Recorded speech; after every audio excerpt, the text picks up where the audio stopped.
আরে আসি আবার মাল বুঝলে ওইদিকে আরো বহুত গাছ।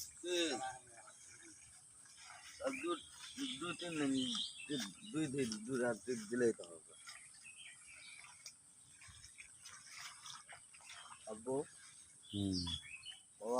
এই যে দেখেন আমাদের বাংলাদেশের দিনাজপুরের বিখ্যাত লিচু, দিনাজপুরি বিখ্যাত লিচু। আমরা এখন সরাসরি বাগানে আছি, বাগান থেকে আপনাদেরকে দেখানোর সুযোগ করে দিচ্ছি। দিনাজপুরের লিচু, বাংলাদেশের বিখ্যাত দিনাজপুরের লিচু, সেই লিচু হাইরে স্বাদ, স্বাদ আর স্বাদ, মিষ্টি আর মিষ্টি।